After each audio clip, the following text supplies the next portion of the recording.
L'armée romaine reste dans l'histoire comme une machine de conquête et d'ordre sans équivalent.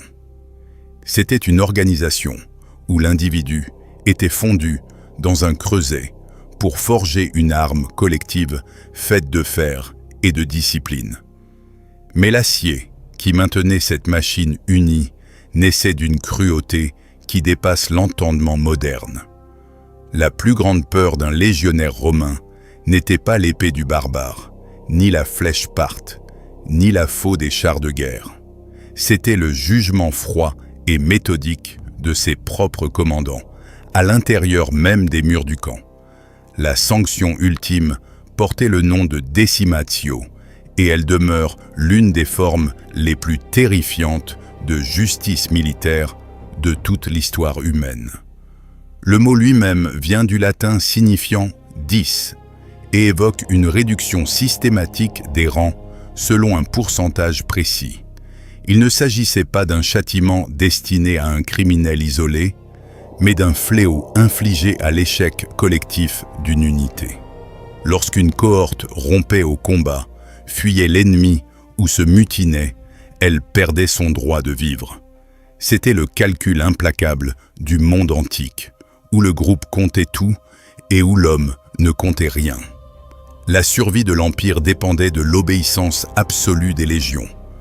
Pour garantir cette obéissance, les généraux étaient prêts à sacrifier leurs propres soldats dans un rituel de sang et de terreur.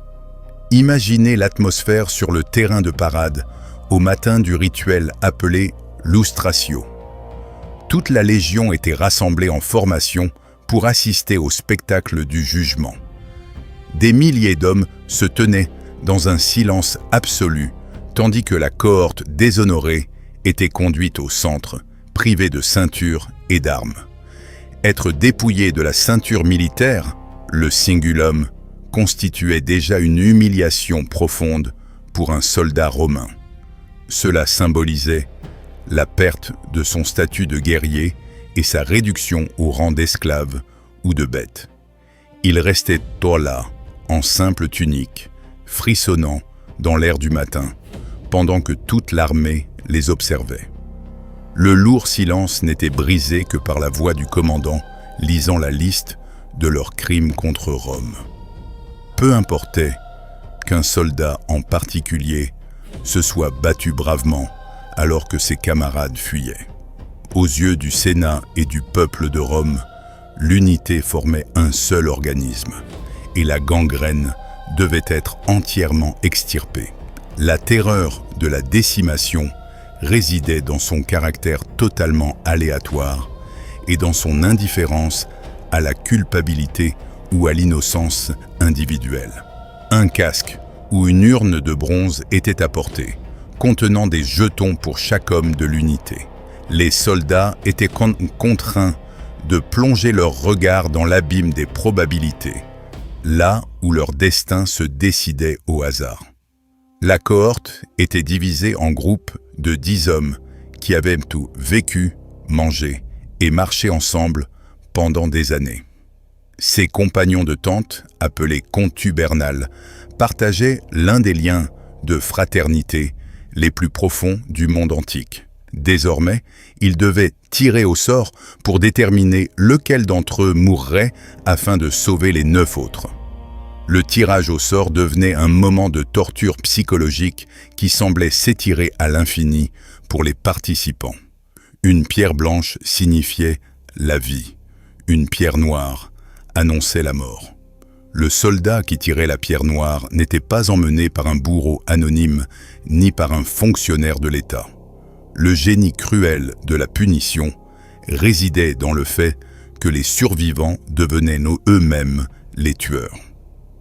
Les 9 hommes qui avaient tiré les pierres blanches recevaient des lourds bâtons de bois et des pierres remis par les centurions. On leur ordonnait d'encercler leurs camarades condamnés et d'exécuter la sentence immédiatement, sans la moindre hésitation. Cette méthode d'exécution s'appelait le fustuarium et elle était conçue pour être brutale et intime. Il n'y avait pas de coup d'épée net pour mettre fin rapidement à la souffrance ou préserver une quelconque dignité. Le condamné était battu à mort par les mêmes hommes qui avaient pansé ses blessures la veille. Le bruit sourd des gourdins frappant la chair et les os servait de leçon viscérale à tous les témoins présents sur le terrain. Les cris finissaient par s'éteindre dans le silence, mais le message restait gravé dans l'esprit de toute la Légion. L'obéissance à l'aigle était le seul chemin vers la survie, et la désobéissance équivalait à une condamnation à mort. L'impact psychologique sur les survivants était calculé pour détruire complètement leurs identités précédentes. Ils avaient là lavé leurs mains dans le sang de leurs frères et restaient à jamais liés par ce traumatisme partagé. Une unité décimée ne reculait plus jamais, car ces hommes craignaient leur général bien plus que n'importe quel dieu ennemi. C'était une forme de conditionnement qui contournait la logique et inscrivait la peur directement dans le système nerveux. Les survivants devaient vivre avec la certitude qu'ils n'étaient en vie que grâce à une pierre tirée au hasard. Ils regardaient leurs mains et y voyaient les instruments du meurtre de leurs frères d'armes. Marcus Licinius Crassus est sans doute le plus célèbre praticien de cet art sombre, en l'an 71 avant notre ère. Pendant la guerre contre l'armée d'esclaves de Spartacus, ces légions avaient montré des signes de lâcheté et d'hésitation. Pour restaurer l'esprit combatif, Crassus ordonna la décimation des premières cohortes qui avaient fui le champ de bataille. 500 hommes furent battus à mort en un seul après-midi, sous les yeux horrifiés du reste de l'armée. Les historiens racontent que l'armée devint immédiatement plus efficace et plus impitoyable lors des batailles suivantes. Les soldats combattaient avec le désespoir d'hommes qui savaient que la défaite avait un prix supérieur à la mort. Mais la punition ne s'arrêtait pas au tas de cadavres laissés sur le terrain de parade. Les survivants de la décimation étaient traités comme des parias et des fantômes au sein de la structure militaire. Ils étaient bannis de la sécurité des murs du camp et contraints de dormir à l'extérieur comme des bêtes. Leur ration de blé leur était retirée et remplacée par de l'orge, une céréale réservée au bétail. Cette humiliation alimentaire rappelait chaque jour qu'ils n'étaient même plus considérés comme de véritables hommes de Rome. Ils devaient regagner la faveur de la Légion par des actes de bravoure presque suicidaires. Dormir à l'extérieur du mur ou du vallum signifiait être exposé à l'ennemi et aux éléments sans protection.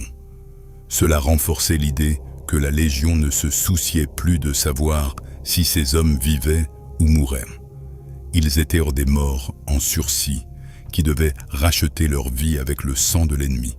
La honte du châtiment était conçue pour brûler jusqu'à ce que le soldat se rachète ou périsse dans la tentative.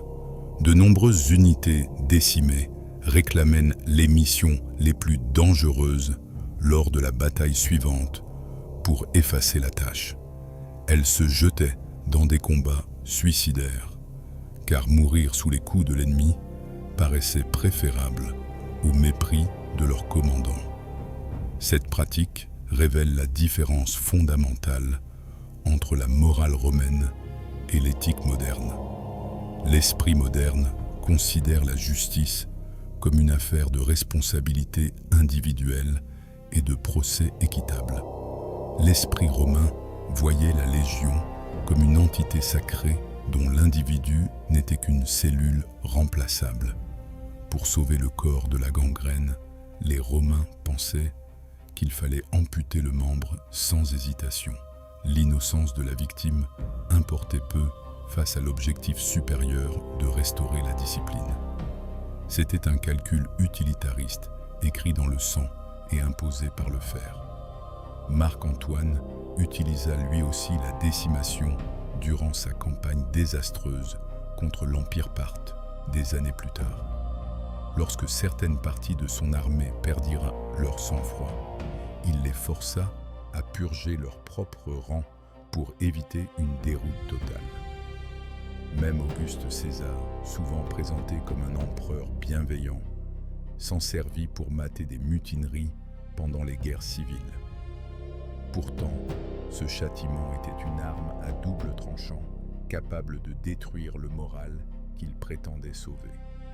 C'était une option extrême, utilisée avec parcimonie par les généraux les plus sûrs d'eux ou les plus désespérés. Tuer trop de ses propres soldats signifiait gaspiller une main-d'œuvre précieuse et des années d'entraînement. L'exécution de légionnaires aguerris représentait une perte d'investissement pour l'État. Chaque homme avait été équipé, nourri et entraîné pendant des années avant d'atteindre le champ de bataille. Ainsi, recourir à la décimation révélait souvent une crise de commandement où le général estimait avoir perdu le contrôle. Au fil des siècles, lorsque la composition de l'armée évolua, cette pratique commença à disparaître. Les troupes auxiliaires et les mercenaires de l'Empire tardif n'auraient même pas toléré une brutalité aussi archaïque. Le déclin de la décimation reflétait le lent affaiblissement de la discipline rigide qui avait bâti l'Empire. Pourtant, l'ombre du fustuarium continua de planer sur la tradition militaire romaine pendant près d'un millénaire. C'était l'expression ultime du pouvoir de l'État sur la vie du citoyen. Elle rappelait à chaque soldat que sa vie appartenait à Rome et pouvait être dépensée à tout moment. La brutalité de cet acte liait les survivants dans un pacte de silence et de peur. Ils portaient l'horrible souvenir de l'exécution comme une cicatrice gravée dans leur âme. Cela forgeait une dureté dans le caractère romain qui leur permit de conquérir le monde connu sans pitié. Certains récits mentionnent des soldats se donnant la mort plutôt que d'affronter la honte de la ration d'orge. Le stigmate social était parfois plus meurtrier encore que les gourdins des bourreaux. Être romain signifiait posséder l'honneur, et perdre cet honneur revenait à tout perdre. Lorsque nous regardons les statues de marbre des légions, nous voyons la gloire et les aigles d'or. Mais nous devons aussi imaginer les pierres blanches, les pierres noires et le sang répandu sur le terrain de parade. La discipline de Rome reposait sur un silence terrifié, payé par la vie du 10e homme. L'efficacité de la machine de guerre romaine ne venait pas seulement de l'entraînement ou des tactiques. Elle résultait d'un système où les conséquences de l'échec étaient infiniment pires que les risques du combat. Le soldat avançait parce que le chemin du retour était pavé des corps de ses amis. En définitive, la décimation demeure un témoignage glaçant du potentiel terrifiant de l'organisation humaine. Elle révèle ce que les hommes sont capables de s'infliger au nom de l'ordre et du devoir. L'Empire romain fut construit sur le dos de ses ennemis, mais il fut scellé avec le sang des siens. On disait que le silence qui tombait sur le camp après une décimation était plus lourd que celui de la tombe. Ce soir-là, aucune chanson n'était chantée et aucun dé n'était lancé près des feux. Il n'y avait que la certitude que la bête de Rome avait été nourrie et qu'elle continuait d'observer.